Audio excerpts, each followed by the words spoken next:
Welcome into an abbreviated edition of the Warchant.com report on location here at Doak Campbell Stadium, and 3:30 Saturday right behind us, Ira. They will have Florida State Boston College. That game will be on ESPN2, I believe. And welcome to the abbreviated edition. I like it. We lost Jeff Cameron, but we gained Doak Campbell Stadium. We got a much better looking backdrop. Yeah, no doubt. So I guess let's jump right into it. I guess the biggest news from this week was on Monday, Willie Taggart said DeAndre Francois is the starter from here on out. Kind of what's your take on that? Obviously, we saw a couple weeks ago, James Blackman looked really good. Now, again, that's not the underlying fault of this team. There's a lot of problems. But he looked really good. The fact that he's now, relegated to the bench for the rest of the year, what's your take on that? Yeah, I think it just confirms what some of us suspected, that maybe that if they don't have to play James Blackman these last couple of games, they'd prefer not to. And that'll save him a year of eligibility. And I think that might be in the best interest of everybody involved. We'll see. If he's needed, I'm sure they'll play him. But I think the overriding theme is, as you just said, it's not really going to matter too much who plays quarterback on this team right now. The running game is totally ineffective. The passing game is as good as its pass protection can be, and it has not been very good. Florida State's one of the worst teams in the country at giving up sacks and at rushing offense. It's just really struggled on that side of the ball. And I don't know if it really matters which one of those guys is the quarterback. So I think that's kind of what goes into it. From a Francois standpoint, Willie Taggart, we did speak to him Thursday morning before practice, and he did say that he thought the Notre Dame game, even though FSU got blown out, he thought that was DeAndre's best game in terms of pocket presence, moving around in the pocket, not just sitting back and being a sitting duck for the pass rush. So, I guess that's one more positive thing to build on for Francois.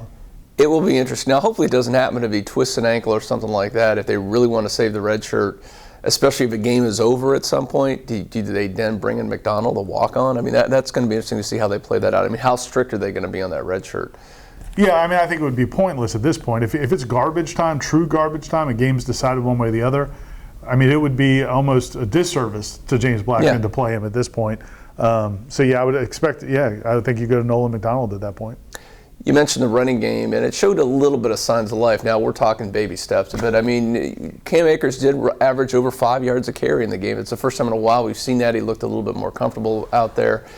Is this a legitimate sign that maybe it's starting to come around, or is it was okay? It's hard to say. You can look at the numbers and make a case. They at least had two guys over 50 yards. Jacques Patrick and Cam Akers both did that. But that's a pretty low bar when you're talking about a school that, a couple years ago had Dalvin Cook and last year had Cam Akers. So the other thing is, and it was funny, I was talking to somebody the other day, we did a little story, Corey did a story about mentioning the Hippo package and how they tried something new, and they had the defensive lineman in the backfield, and it worked one time, and this guy was like, man, you guys are really grasping at straws. It worked once out of 3 times, and is it really that big of a deal? But really, I think that's where we are with this offense. Anytime you see a glimmer of hope in the running game, and there was a glimmer of hope in that game, even though you also have to take into consideration Notre Dame really wasn't stacking the box. They were kind of playing more of a back 7 defense to really prevent the pass. So, but everybody's trying to find some reason to be excited, and that's, I guess, one. Yeah, 129 out of 130 teams in rush per attempt right there. So not a real good average for a team running the football, especially with a staff and an offense that really is predicated on establishing everything around the run. Well, let's look a little bit about Boston College. Obviously, they're having a really good season. They had the best game last week, but not a lot of teams do have good games against Clemson. They played them really tough there. They're a power running team. I know Willie Taggart talked about it earlier in the week about they have to be physical with them, but it really starts with A.J. Dillon. The running back, he leads the conference, I believe, 117 yards per game rushing the football, and that's going to be really the matchup of the game, is that Florida State needs to be able to somehow slow him down a little bit. Yeah, and Clemson did a good job. He was 16 carries for 39 yards, so they really bottled him up. But against everybody else, he's had 100, 150 yards. Like you said, average is almost 120 a game. Preseason ACC Player of the Year. He's a big dude. He's only 6 foot, but he's 245 pounds, kind of a battering ram. He does have a bum ankle that's bothered him for several weeks. It really hasn't gotten right. He is practicing this week. I think Florida State's going to see him. They expect to see him.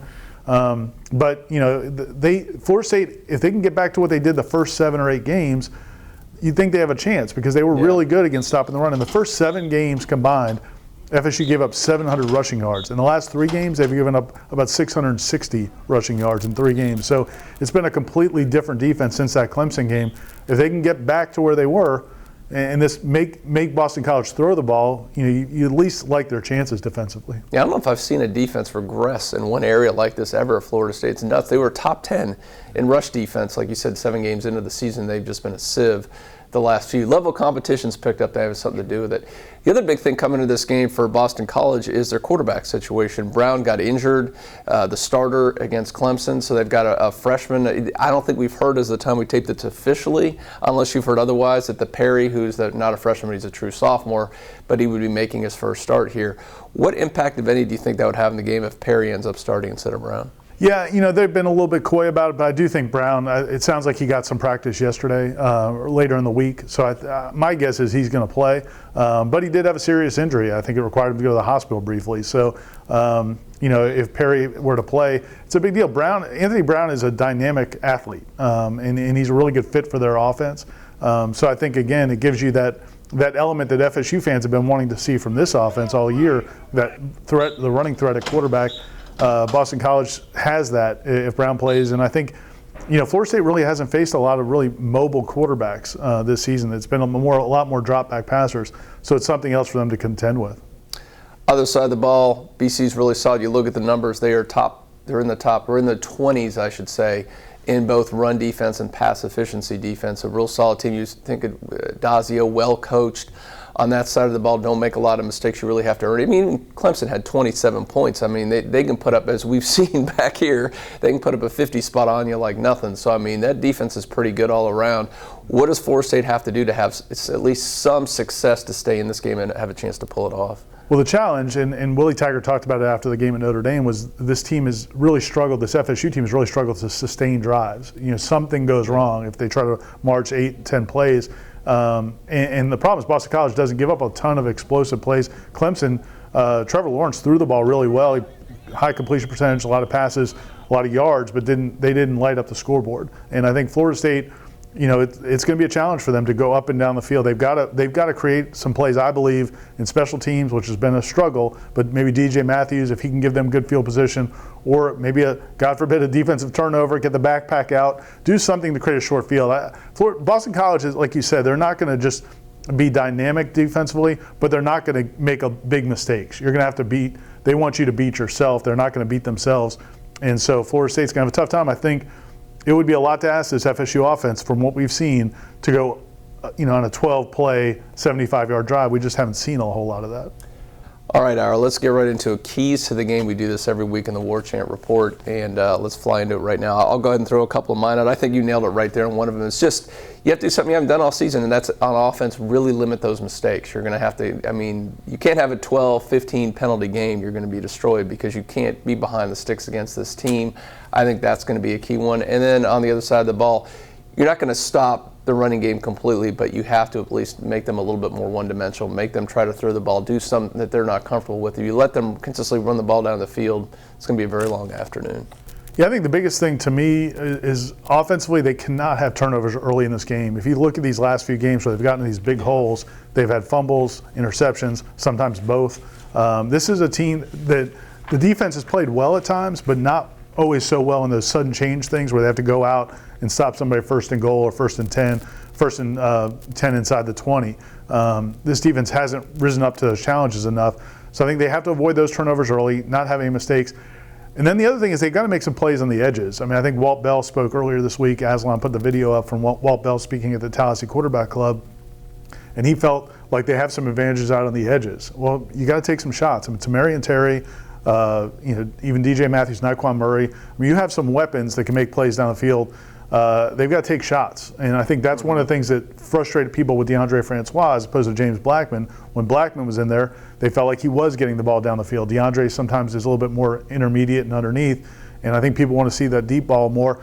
And this might be an opportunity to do it. You feel like FSU's talent edge and speed edge out on the edges should be something they can take advantage of. And I think they've got to hit some of those plays because, again, maintaining those long drives, I think, is going to be a tall task. Yeah, and probably not going to be able to run the football too effectively, even though they had the little perk last week a little bit better, but I just don't see that being it. Again, maybe here and there in spots, you got to keep them a little bit honest, and hopefully in short yardage situations, they'll stay with under center, which they did last week, which I think was a great move to do that. All right, real quick, rapid fire. Let's go through the picks this week. Wisconsin at Purdue. Purdue, 5.5-point favorite at home. I like Wisconsin in that game. I'm going to give them a. I think Purdue's kind of fading here down the stretch a little bit. I'm selling Purdue at this point. All right. I'm with you. I'll take the cheeseheads on that one. Syracuse plays Notre Dame in Yankee Stadium. Now, some people have been calling for an upset on this one. Notre Dame, 9.5-point favorite in New York. What do you think about this? I like the Irish. They had an extra week to prepare for this game. Just kidding. But no, I'm not as sold on Syracuse as some people. They've kind of impressed me, but I don't know if they're ready to compete with Notre Dame. Yeah, it's weird because seeing Notre Dame, I don't know if they're legitimately, I think they're going to get waxed if they get in the playoffs. I think they're okay. They're decent. They're a solid team. Syracuse has some, it's a little scary because you're playing a team that's going to hurry up and rush. I think they'd be a lot better chance of an upset if it were in the Carrier Dome. I think the fact that it's going to be outside in Yankee Stadium. Notre Dame's going to have a ton of fans there. Even though it's in the state of New York and Syracuse is from New York, that's huge Notre Dame country. That's going to affect a little bit the chance of the upset. So I'm probably with you there. I'll take it. It's close on that one. I'll probably take Notre Dame on that one. West Virginia at Okie State.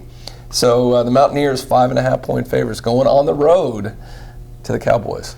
Yeah, Oklahoma State's just been such a crazy. They've had a wild season.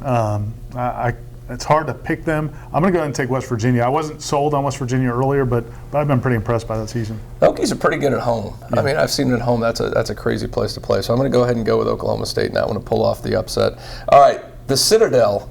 Yes, at Alabama. I had to throw it out there because the line is 51 points, Ira. Alabama is a 51-point favorite against the Citadel. Yeah, I'm going to take the 51 points. I'm going to roll Tide. I'm not taking the 51 points. I'll lay the 51 points. I think Alabama they could win by 75, 80 if they want. Well, they could. I just don't know if they're going to cover that. I just think they could be up by like 60 and whatever, something happens. Backdoor cover. You're looking at the backdoor cover on a 51-point spread. Yeah, so I can't give up that 51 points. It's just too many. All right.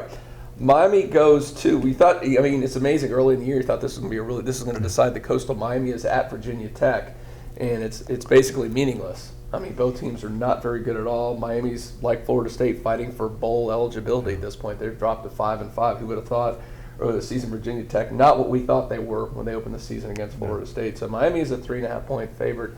Tough place to play, man, outside in Blacksburg in November. Yeah, this is two teams on a collision course to disaster. This has been a really bad season for both those programs. Surprisingly for Fuente, because we thought when we saw them earlier this season they were heading in the right direction. I think Miami's done. I think they've been done. Virginia Tech's at home. It's going to be cold. I don't think Miami's going to want to be there. I'm going to go with the Hokies. Yeah, I'm with you too. I just think that environment, Miami, especially, they're really bad on the road. I think they won't play well there. So, yeah, I'm with you there. Okay, last one before we get to Florida State. Idaho is at the Gators. Now, the Gators are a 39.5-point favorite over Idaho. You can see it's not a really good, by the way, sorry, but there's not a lot of great games this week, so we're kind of pulling them out here. Yeah, I'll take the Vandals. Are they the Vandals? I'm going to go with the Vandals. Yeah. 40 seems a little rich for that Gator offense. I'll take Idaho. 39.5. Yeah, I'm with you there. That's just too many points. All right, Florida State at last check. Florida State is a 1.5 underdog to the BC Eagles here, and they'll be here at 3:30. Ira, I guess, do they cover or not? And then what's your score prediction?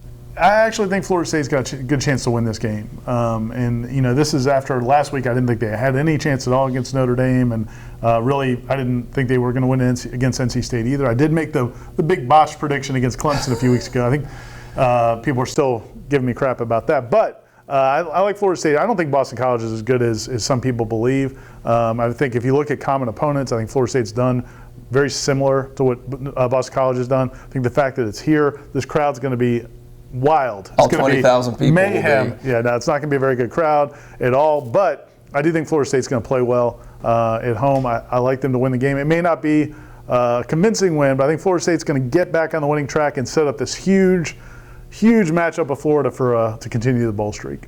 Wow, that'd be nice if it happens. I really want to pick the upset in this one, and Florida State's going to win this game, but the one thing, if they could play any kind of a run defense and so they could win a low-scoring game, I can definitely see that happen. The problem is what's happened the last 3 weeks against the run. They've been so bad, against the run, and it's just going to be a want-to thing. If that defense is dialed in and they want to play and they want to fight BC, I'm with you, Ira. I think they can pull it off because they can keep it low scoring. But I don't know. I can't do it. I'm going to go 24-17 BC. Yeah, I think one of two things happened in these last few weeks. I mean, there's two theories. One is they played much better competition and much better quarterbacks, so that's affected their ability to stop the run. The other theory is after the first quarter of Clemson, they just completely spit it out. This season's done. The defense is done. They're toast. And if that's the case, Boston College is going to win, probably by more than your prediction. But we'll see. I'm giving them one last chance to prove they got some life in them.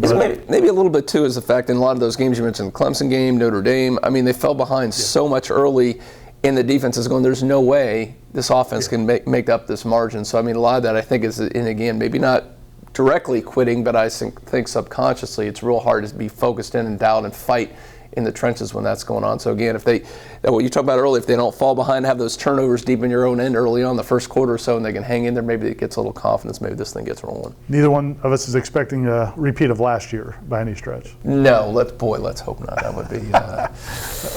We had to bring that up, didn't you? Whole new storyline. Had to bring that one week. up. All right. Well, thank you, Ira, Schoffel, and Aslan at our remote location doing this. And we should be back in the studio. We brought up, unless Florida State somehow, if they win and win big, and maybe we'll have to be back here just to keep the mojo going right. But otherwise, we'll be back in the studio to preview the Florida game next week on the Warchant Report. Good night, folks.